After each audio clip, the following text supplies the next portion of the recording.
मत्ती अध्याय 2।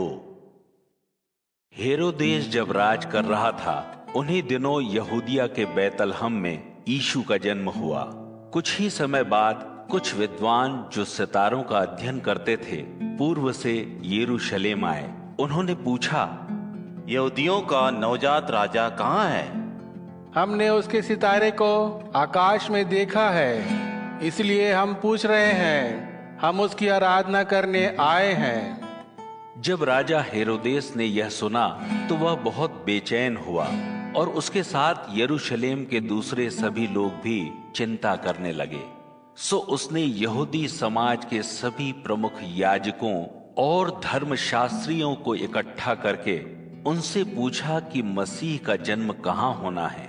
उन्होंने उसे बताया, यहूदिया के बैतलहम में, क्योंकि भविष्यवक्ता द्वारा लिखा गया है कि ओ यहूदा की धरती पर स्थित बैतलहम, तो यहूदा के अधिकारियों में किसी प्रकार भी सबसे छोटा नहीं, क्योंकि तुझ में से एक शासक प्रकट होगा जो मेरे लोगों इस्राएल की देखभाल करेगा।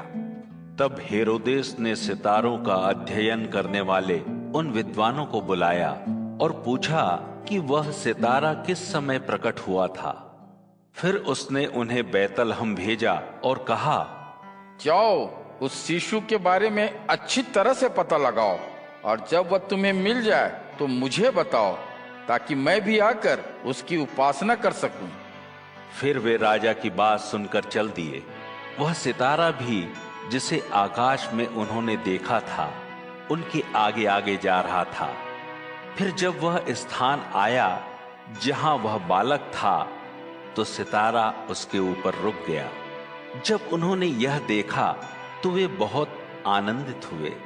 वे घर के भीतर गए और उन्होंने उसकी माता मरियम के साथ बालक के दर्शन किए। उन्होंने साष्टांग प्रणाम करके उसकी उपासना की। फिर उन्होंने बहुमूल्य वस्तुओं की अपनी पिटारी खोली और सोना, लोबान और गंधरस के उपहार उसे अर्पित किए। किंतु परमेश्वर ने एक स्वप्न में उन्हें सावधान कर दिया कि वे वापस हेरोदेस के पास न जाएं।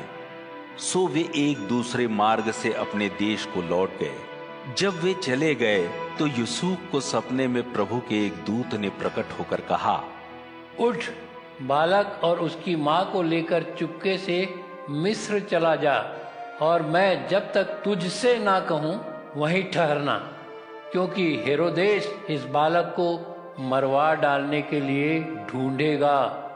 सो यूसुफ खड़ा हुआ तथा बालक और उसकी माता को लेकर रात में ही मिस्र के लिए चल पड़ा। फिर हेरोदेस के मरने तक वह वहीं ठहरा रहा। यह इसलिए हुआ कि प्रभु ने भविष्यवक्ता के द्वारा जो कहा था पूरा हो सके, मैंने अपने पुत्र को मिस्र से बाहर आने को कहा। हेरोदेस ने जब यह देखा कि सितारों का अध्ययन करने वाले विद्वानों ने उसके साथ चाल चली है, तो वह आग बबूला हो उठा। उसने आज्ञा दी कि बैतलहम और उसके आसपास में 2 वर्ष के या उससे छोटे सभी बालकों की हत्या कर दी जाए। सितारों का अध्ययन करने वाले विद्वानों के बताए समय को आधार बनाकर तब भविष्यवक्ता यिर्मयाह द्वारा कहा गया यह वचन पूरा हुआ। रामाह में दुख भरा एक शब्द सुना गया।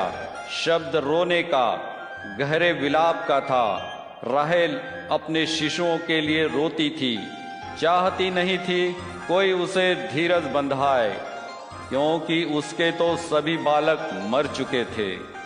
फिर हेरोदेस की मृत्यु के बाद मिस्र में यूसुफ के सपने में प्रभु का एक स्वर्गदूत प्रकट हुआ और उससे बोला, उठ, बालक और उसकी माँ को लेकर इस्राएल की धरती पर चला जा, क्योंकि वे जो बालक को मार डालना चाहते थे मर चुके हैं।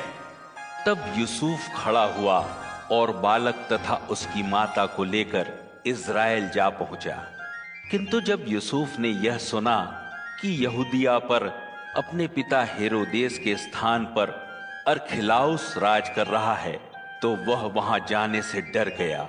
किंतु सपने में परमेश्वर से आदेश पाकर वह गलील प्रदेश के लिए चल पड़ा और वहां नासरत नाम के नगर में घर बनाकर रहने लगा, ताकि भविष्यवक्ताओं द्वारा कहा गया वचन पूरा हो कि वह नासरी कहलाएगा।